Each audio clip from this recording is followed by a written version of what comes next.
Okay, I'm going to give you guys a good look at my jugs here. This is number 1. I don't know if you can see. They are stamped 1 and 2, so this one is number 1.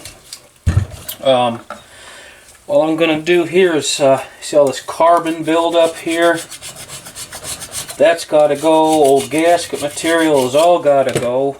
I like to use this wire brush in the hole. It'll clean up the seats, clean up inside of there. Gasket here, that'll take some scraping to get off. So this is, these are cast iron, so see the old gasket on here. So myself, I go ahead and use wire brush to clean them up afterwards. Make sure if you're going to do that you wear your safety glasses, and make sure you check the RPMs on the brush versus the RPMs on your grinder. Use it in a drill would be better, safer anyways, but I will leave that up to you whether or not you're comfortable doing that. That's how I do it. You can do it how you like. So all that gasket material comes off. Now inside the bore, you can see there's a, I hope you can see, there's a carbon buildup. See the ring around there? So that's got to be cleaned off, and I usually use Scotch-Brite and some good old WD-40 to clean that up. So I'm going to clean this one up. I've already done the other one, and then we'll come back. We'll look at the guides, the seats, and the bore.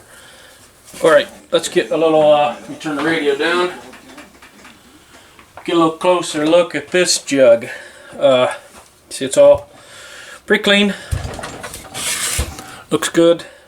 I guess start with we'll look at the valve seats. This one's exhaust. They look really good. Honestly, they're not hammered up. They're really nice and clean. I don't think they're going to need even a grind. They look great. So I will. We'll talk a little bit more about that when we talk about valves. Let's see. The valve guides get reamed to 0.312 inches when they're installed. I don't have anything to measure those valve guides. This is a 5/16 drill bit, which is 0.312, and it fits in there very nicely. There's no play. It really is a nice fit. So I'm going to say that valve guide is alright. This drill is the size of the valve, 3100. There's just a little bit of play in there. The only spec Kohler really gives, let's look.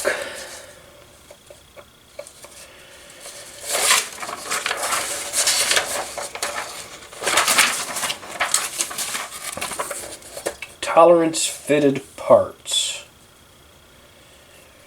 Somewhere.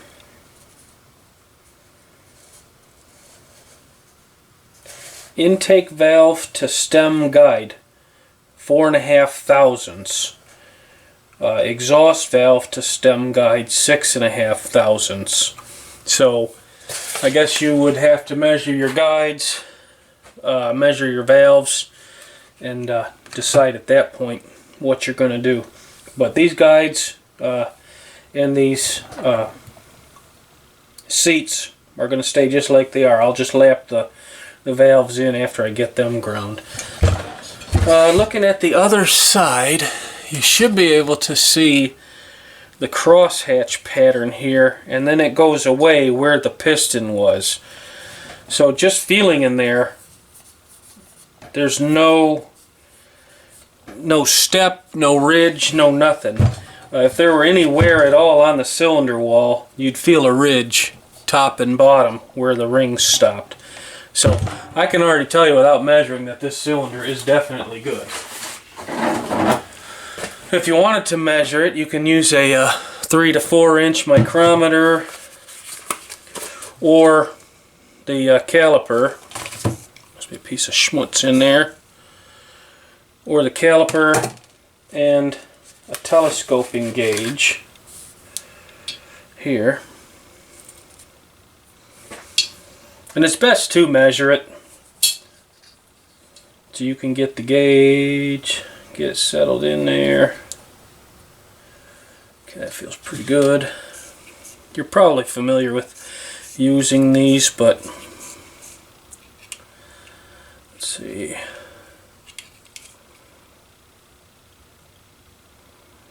So right there, 31255. So perfect. That's new. What you would want to do is measure both directions to check for out around, and then you'd want to measure down at the bottom the same thing. And we can check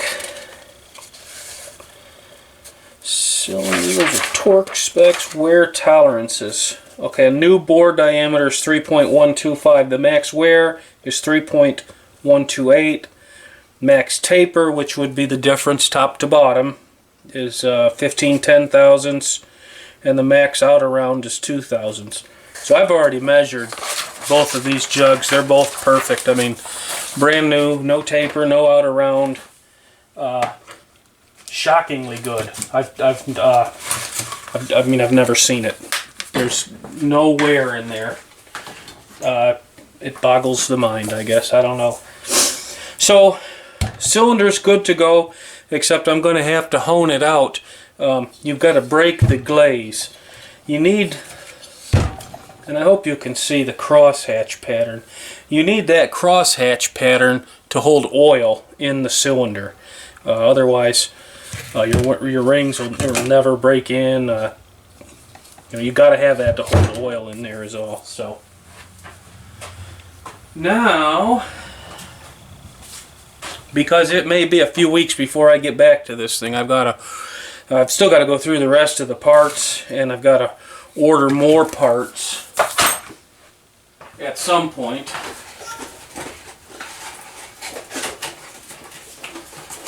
So in the meantime, all of these machine surfaces will rust quickly and badly.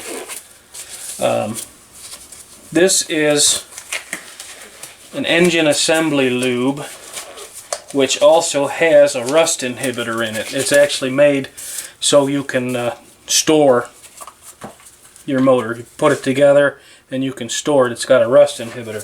So I'm just going to go ahead and coat all the important surfaces with some grease. It's a little messy, but it's better than the alternative, which would be rust. And then you're going to have some machining done. I'm going to coat the whole bore. And this can all be cleaned right off with like some brake cleaner or some other kind of solvent. This whole head surface will rust up because it's all clean now also. And I'll probably, because I heat the garage, a few days a week is all, and you get a lot of condensation. I'm going to go ahead and coat the valve guides as well. So I will probably put these in a box in the basement where the temperature stays more consistent, and then you don't have to worry about that condensation. But for now, that's going to do it for the jugs. Once I get a hone, I don't have a hone right now, I'll show you how to hone that crosshatch pattern back into there.